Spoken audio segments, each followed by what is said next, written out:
Let me tell you why being weird is better than being cool. Problem is that this topic is trending, and as I'm sitting here trying to make this video, I am just overcome. I'm overwhelmed with emotion in the way that I just want one kid, I just want one person in the world to hear me when I say that being weird is so much better than being cool, and you will live such a more interesting and compelling and fulfilling and exciting life if you give up on the notion that being cool is important.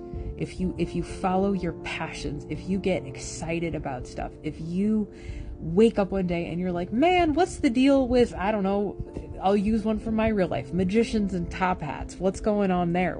How did that happen? You will go down the most fascinating rabbit holes. You will learn more about the world and about people and history, and you will understand things about the way that we live our lives that nobody else will, and it's because you're being a little fucking weirdo. Being weird is glorious. Being weird is the best, because then you get to go to cocktail parties and you'll meet somebody and you'll be like, what do you do? And they'll be like, oh, I'm a fucking astrophysicist. And for whatever reason, you're gonna remember that time that you got interested in something astrophysicist adjacent, and you're gonna be like, oh, what are your opinions on the blah blah blah? And they're gonna look at you, and in that moment you are gonna have a friend for fucking life, because that person feels seen and heard and understood, because they're a little fucking weirdo seeing another little fucking weirdo in the wild. The thing is that being weird gets you access to places just by nature of weird, recognizing weird in the wild. I have been at concerts where I've just been staring at the fucking lighting grid, and then some fucking techie who sees me looking at the lighting grid is like, what are you looking at the lighting grid for? Are you weird too? And I'm like, I am weird.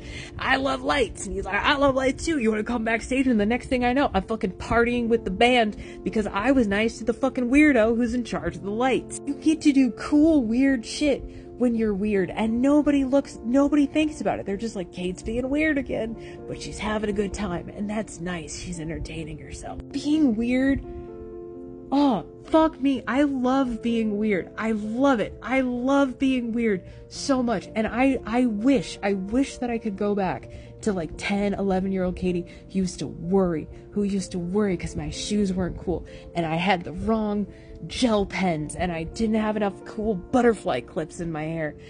I wish I could look at her and be like, girl, you're so fucking weird. You're gonna grow up to be such a fucking weirdo, and it's gonna be the best thing that ever happened to you. Be weird. Be weird. Be unapologetically, be excitingly, be gloriously, spontaneously, incessantly, incurably weird. Dress like a weirdo. Eat like a weirdo. Who gives a shit? You get one glorious life on this planet to do with what you will, and if you want to dress up like it's 1834 every single day, shout out to Zach Pinzett. If you want to do that and it brings you joy, you are gonna meet people who look at that and go, that's the fucking coolest shit I've ever seen. Because when you are weird people think you're cool, and that's the secret. The secret is that if you are unapologetically weird, the other weirdos like you are gonna think that you're cool. And so you don't have to worry about being cool, because you are cool. Because you're weird. It's magic.